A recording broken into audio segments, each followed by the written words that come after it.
So you can invest, let's say $100,000 into a venture capital fund like a Square Peg or an Airtree, and you won't pay capital gains on your gains in that investment. Now, that's obviously partially it's the funds lobbying, the funds and the superannuation funds lobbying government to say we don't want to pay tax on this. But the reason is because we get to invest in these early stage startups, and that will create jobs for the economy. And it's a good, you can see how that makes sense in government to approve something like that. Whereas something like crypto, there's been no deep dive into what investing in the crypto space does. You pay tax on your capital gains. That is Byron Goldberg, and this is episode 43 of the Blockchain Pro podcast.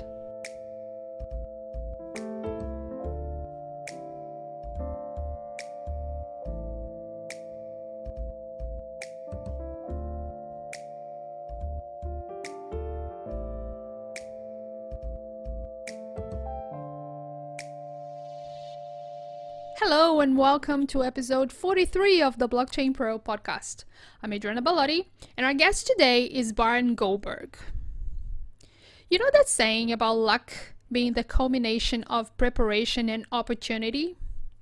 Lots of crypto journeys are a little like that, and Byron's story is another wonderful example. Are you ready? Let's go. No, wait. Before we get into it, I want to let you know that I've done my best to improve on the sound quality of this episode.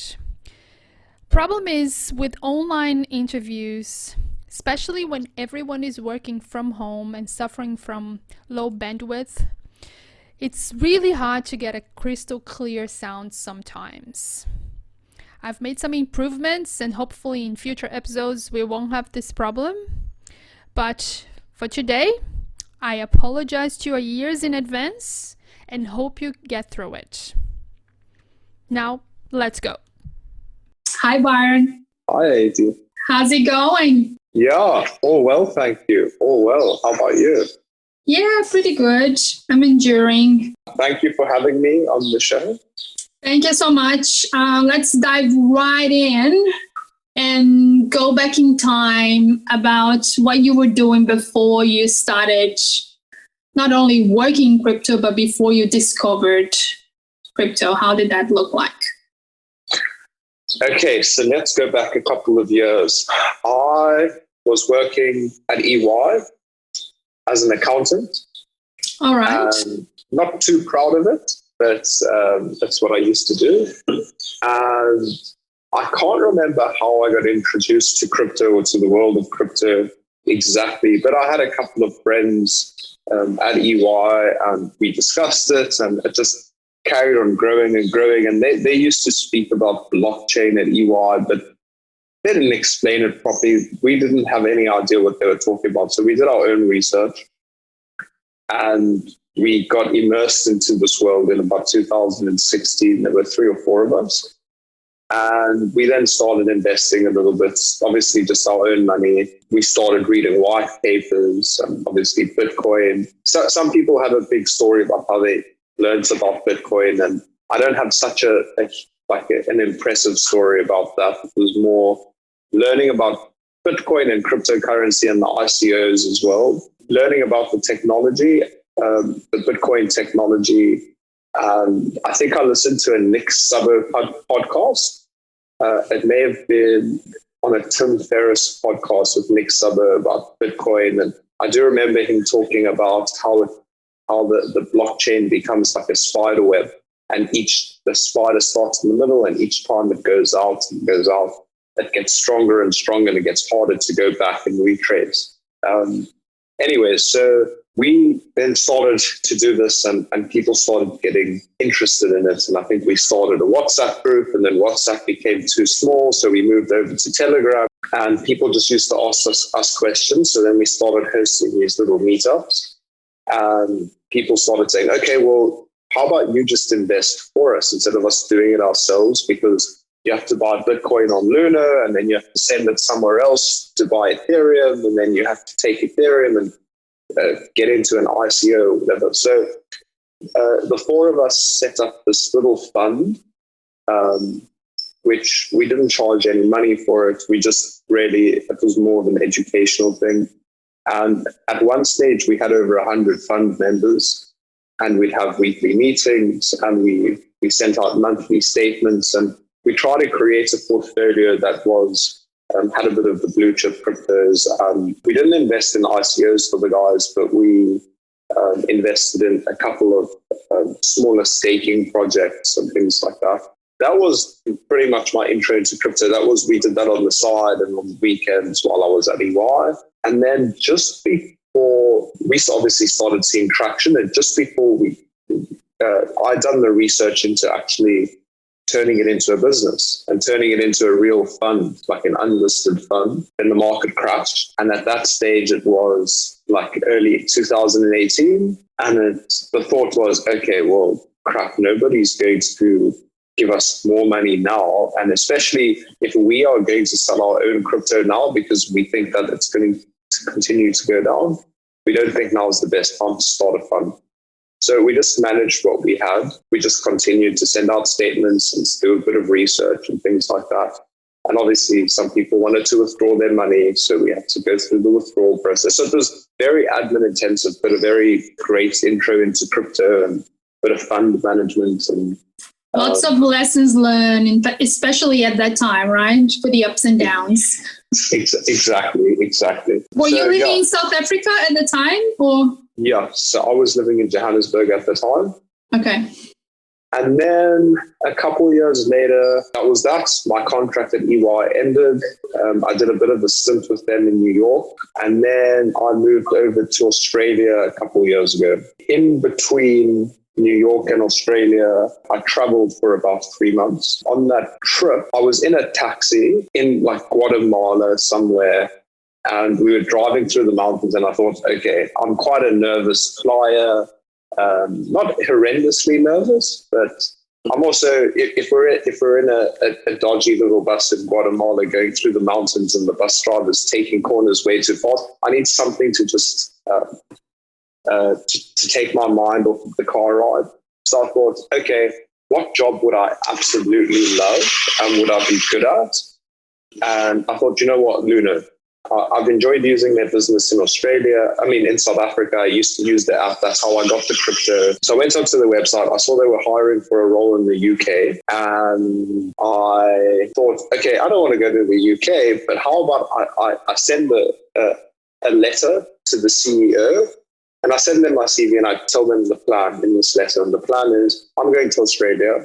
Your app isn't in Australia and we're turning into this global business. How about I take Luno to Australia, I set you guys up, and I launched the business. And that's how I am where I am today, I guess. Yeah, that's pretty much the story. They came back a couple of weeks later and they said, look, we're not looking into Australia just yet, but we'll let you know if the time comes. And then I think a meeting must have happened a couple of weeks later. And I got an email back saying, fantastic, okay. They spoke about Australia in this meeting. I then said, hey, there's this guy that wants to do this. He's a South African. He knows all about the business. And then lo and behold, a couple months later, I started with Luno. Here I am. Great timing. Yeah. I mean, isn't it amazing? Like sometimes you just put something out in the universe and it comes back to you. Absolutely. And the old saying that you miss 100% of the shots that you don't take. And the truth is, and I speak about this to everybody, it's you live once, and if you don't go out there and try, then you don't have that chance of success, right? So you really just have to go out there and give it a shot and see what happens. You've got more of a chance doing that than you do if you just keep trying. Sometimes it's just a matter of asking the question, like, okay, this is not what you want, but how about this? This is what I can do. And then sometimes things just, come together in a way that you would never know about if you hadn't asked the question in the first place. Absolutely. And that's just like a conversation, right? If you don't ask a question in a conversation, or if you just sit there and let the other person talk and talk and talk, and you don't respond back, the conversation isn't going to flow, and life flows, right? So You have to give, you have to add, try make it interesting. Exactly.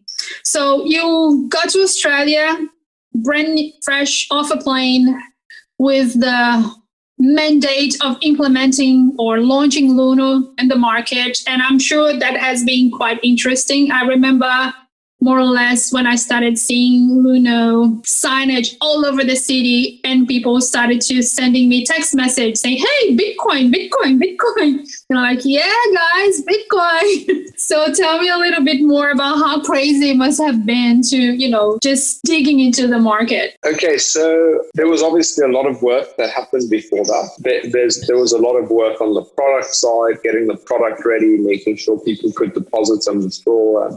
Bank accounts are also quite hard to source in Australia if you are anything to do with crypto. I started around October and we launched the next year in August. So it took nearly a year to get off the ground and make sure our I's were dotted and T's were crossed. And then that was the exciting part, right? So it was exciting to build and to work with the engineers and teams to build up the platform. And then just like that, the app went live overnight.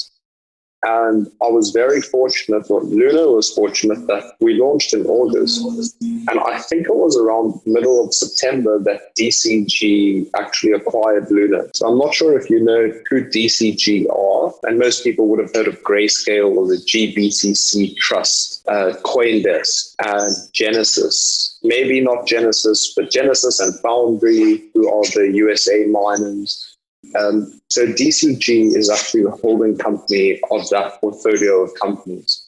Okay. So they're all independently run, but they're all 100% owned by DCG. So in about September last year, DCG acquired Luno, and Luno became part of that family.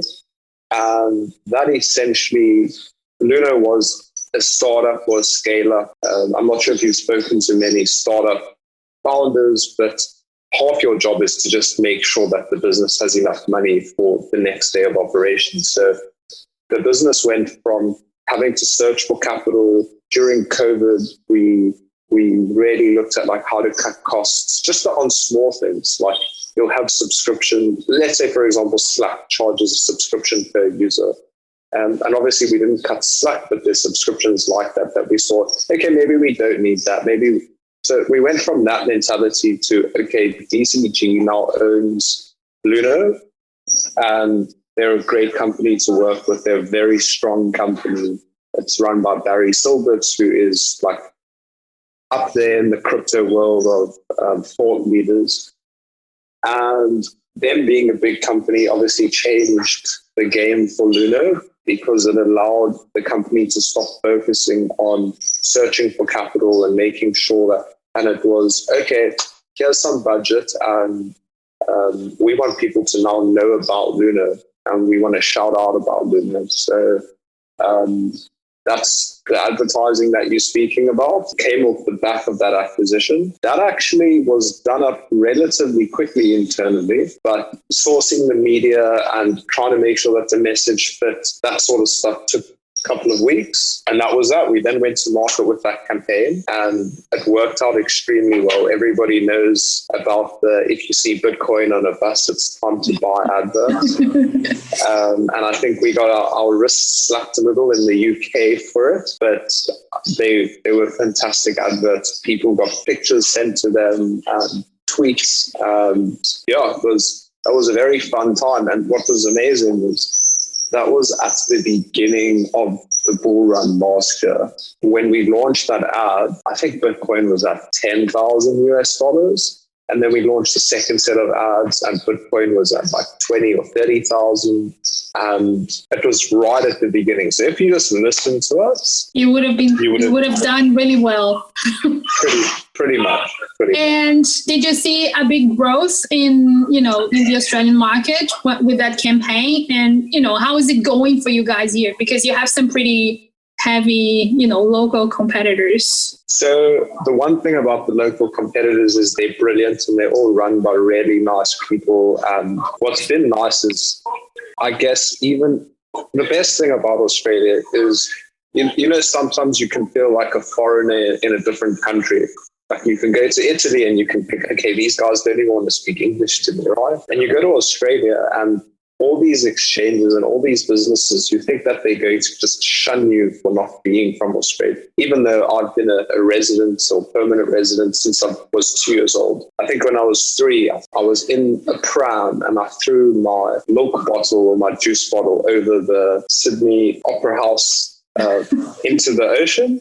Just chucked it over as a little baby. But anyway, so I was saying that the competitors are fantastic and they're all very friendly and they're from everywhere. You've got people from Ireland and you've got people from Eastern Europe and it's just a very multicultural sort of space, which is fantastic. But going back to the campaign, obviously things started to kick off. We started with 0 customers and we had some organic growth, and some people find like for example, America accounts for 6% of our website traffic, even though we don't operate in America at the moment.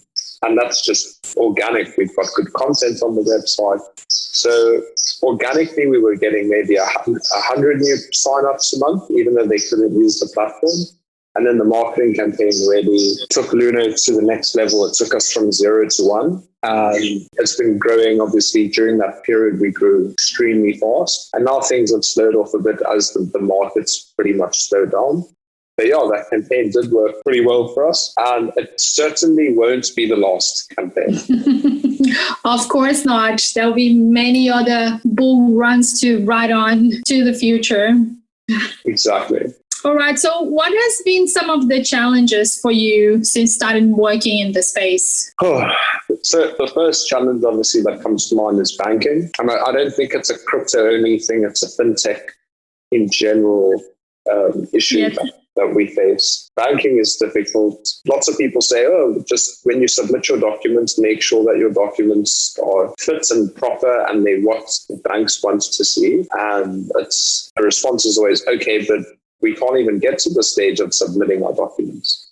It's just like, you crypto, we don't want anything to do with you. So bank accounts has been hard. There's multiple reasons and theories as to why banks don't want to bank crypto companies. Maybe it's competition, maybe it's the risk. The regulation side of things hasn't been a struggle because Australia's taken a laid-back approach. But I guess for businesses wanting to do different things and wanting to offer leverage products and things like that, regulation becomes a bit of a gray space where if you want to do something, you don't want to get retrospectively slapped on the wrist or even worse, get big fines or whatever. So it's not a massive hurdle. And I think the government at least now come to the party with the Senate Issues Inquiry, or the Senate Select Committee, and ASIC with their, I can't remember, 343 Exchange Traded Products consultation. So that side will start to pick up, which is fantastic. And that will help the industry a lot. Also, the goal of Australia is to attract talent. It's to keep businesses inside of Australia. COVID and the way they've handled COVID is a double-edged sword because it's not letting new people in and it's making some people want to leave. And let's say a country like Italy, for example, it's like 1/10 the size. I'm not 100%. So Australia is a continent and Italy is a country, and Italy has 60-something million people. So Australia's got 25 or 26 million people. Australia needs people. It's a big continent. It's got food. It's got animals. It's got all of that. It just needs to retain this intellectual talent for the future. So hopefully a good regulatory regime can help Australia prosper into the future. And Australia has taken a very wait-and-see approach on a lot of the regulatory things, and with COVID and with just in general, it's not a risk-seeking country. Unfortunately, I think there is a stage that you need to start making decisions, whether that decision is to say, like for example, this is something I use, and it's not a Luno opinion, it's really my own opinion, but for wealthy individuals who have over $100,000 or whatever the limit is, you can invest in something called an EVSCLP, Early Stage Venture Capital Limited Partnership. So you can invest let's say $100,000 into a venture capital fund like a Square Peg or an Airtree, and you won't pay capital gains on your gains in that investment. Now, that's obviously partially it's the funds lobbying, the funds and the superannuation funds lobbying government to say we don't want to pay tax on this. But the reason is because we get to invest in these early stage startups, and that will create jobs for the economy. And it's a good, you can see how that makes sense in government to approve something like that. Whereas something like crypto, there's been no deep dive into what investing in the crypto space does.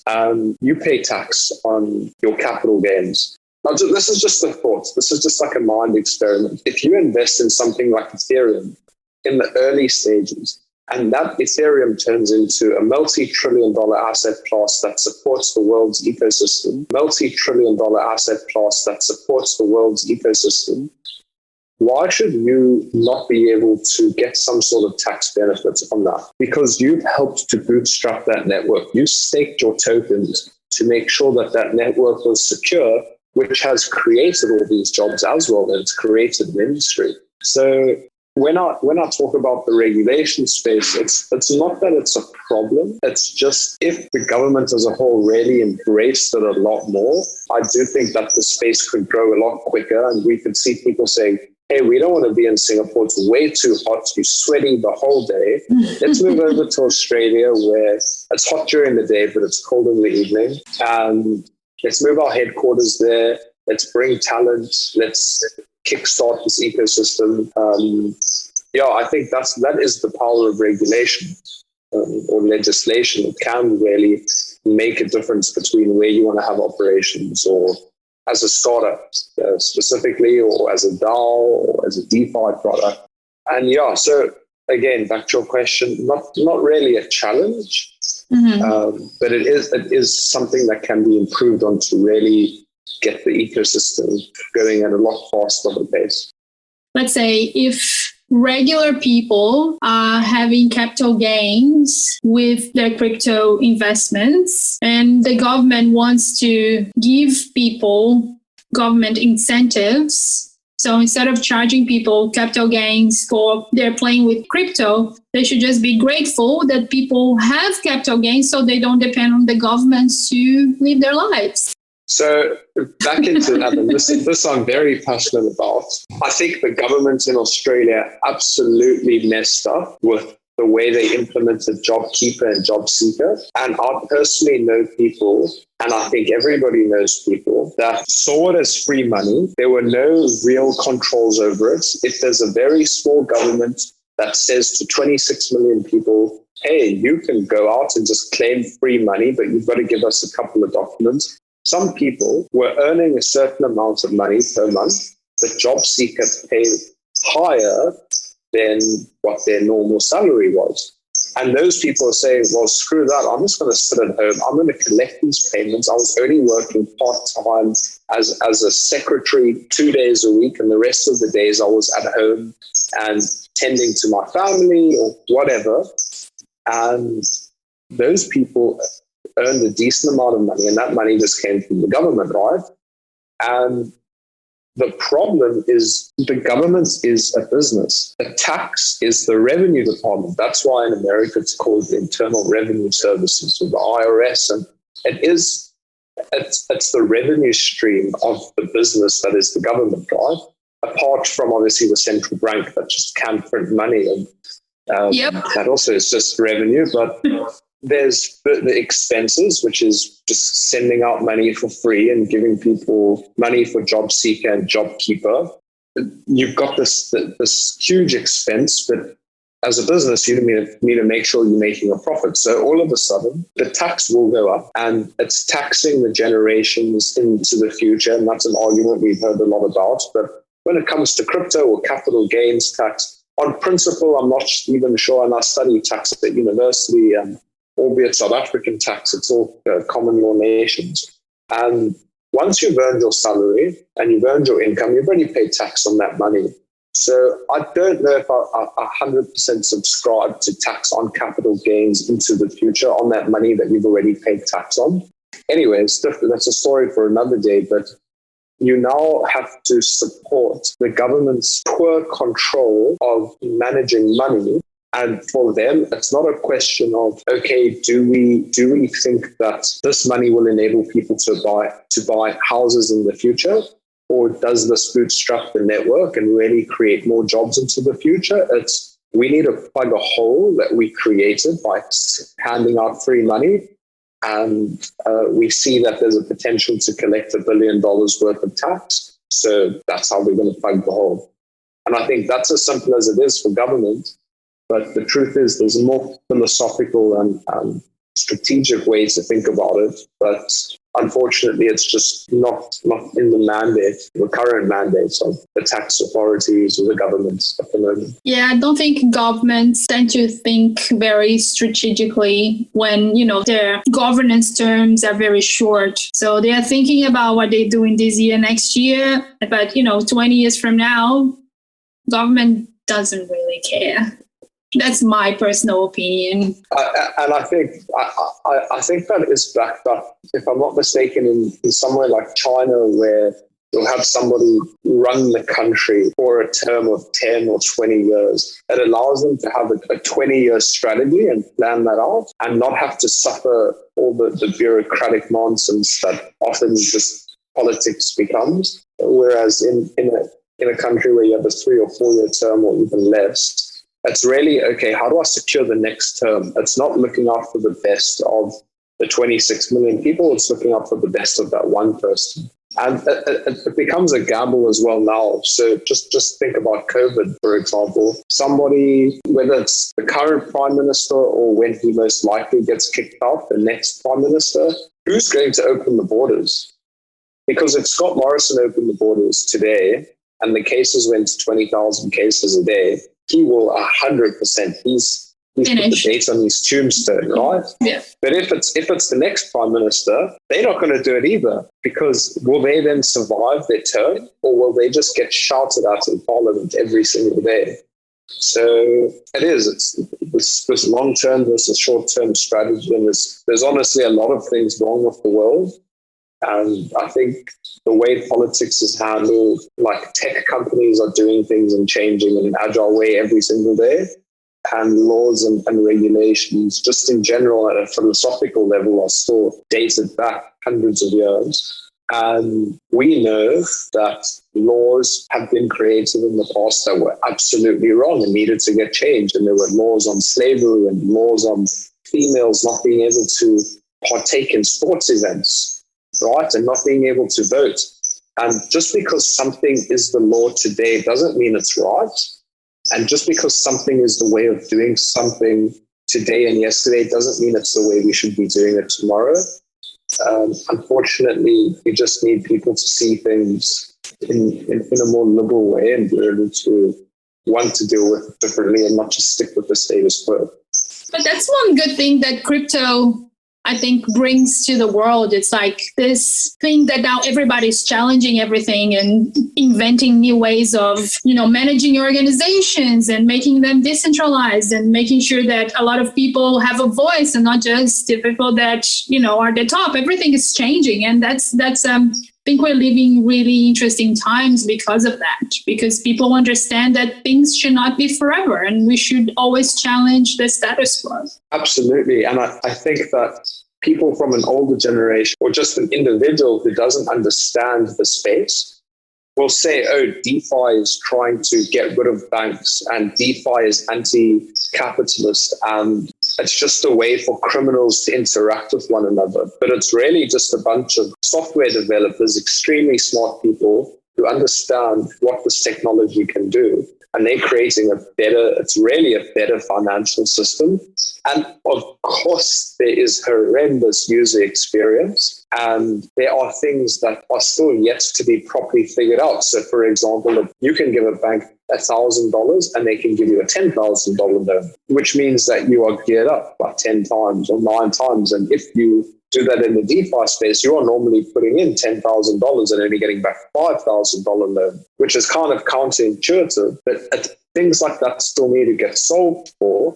But they've solved for another problem, which is more of an institutional, historical problem of having one bank with all your money and controlling it, and you not having access or custody of your own funds. And naturally, people are scared of change. And somebody, and I'm not an ageist or anything, but somebody once said to me that old age or age isn't a number.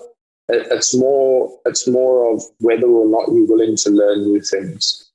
And I think that's quite true. The second somebody becomes old is when they become grumpy and they argue about things and they don't want to see things or learn about new things. And that's when you can say, okay, that person's old. But you can always get that hip grandpa who's he's with it and he's very trendy and he's happy to talk about things that are more liberal or open-minded. And you don't see that person as old anymore. You see them as still young and fresh. So there's always the battle. Yeah, the battle for balance. Exactly. All right, we're getting to the pointy end. I've introduced something lately called the Quick Three. So the Quick Three are, what are you currently reading? What's your favorite resource? And do you have a current favorite project that you're watching? So reading, resource, and project. I'm very upset to say I haven't been reading a lot lately. I'm a bit out of routine, but I was actually reading The Hard Thing About Hard Things, Okay. which is by Ben Horowitz, who's one of the founders of Anderson Horowitz, A16Z, the venture capital fund. It's more of a book about like actual business and how to deal with scaling company and things like that. But the next book I want to read is called Noise. I think it's Daniel Kahneman's new book, The Behavioral Economist. Mm-hmm. So that is what I'm reading, what I plan to read. My favorite resource, I'm sure everybody gives the answer and it just says Twitter. But not everybody says Twitter. Really, I do use Twitter for a lot. I think Into the Block as well. I like to use that for on-chain metrics. I think on-chain metrics are everything. It's data-based, factual information to base your investments on. But Twitter, I do like Twitter a lot. And then what current projects am I looking at the moment? I can't think of one at the moment that is worth mentioning. I do think that there was obviously a lot of noise in the space of projects that were great and projects that were not so great. I'm waiting to see that noise just die down. So is there, let's flip that a bit. Is there anything within, the technology itself that is grabbing your attention at the moment? You're in the exchanges space. So I do think DeFi exchanges, automated market makers like Uniswap and 1inch, having an exchange without having an exchange, right? So having a DAO that runs an automated market maker, that's extremely interesting. And what's crazy is that for the person like you and I, we just connect our wallets and make a trade if we wanted to. But the technology and the maths behind that is really astounding. So what those guys are building is crazy, and I think that will start to get institutionalized as well, which I think Uniswap is busy doing quite well. So yeah, Uniswap's fantastic. There you go. What? Yay! Yeah. That's it. Yeah, painless. Painless. Maybe not for the listeners. Well, I'm sure they will find it fun. Thank you for your time today. Go outside and visit, one of the beautiful Romanesque places. Say hello for me. I'll do so. All right. Thanks, Byron. Thank you so much for having me. And that is the adventurous Byron Goldberg. Get in touch with Byron. If you have a question or want to say hi, hit him up on Twitter. It's his favorite tool. I've added his social links to the description for you. Between you and me now, how's your week going? The world is a crazy place to be living in right now. I just wanted to check in with you. Hope you're well. You're working on something interesting, getting exercise, talking to your friends. That's what I've been focusing on and talking about, working on interesting things. Here we are. I just wanted to reach out. My DMs are open. If you want to chat, just ping me. I'm here. Hope you enjoyed the episode today. Wherever you are, whatever you're doing, enjoy the moment. Thank you for listening. I will see you on the next block. Bye.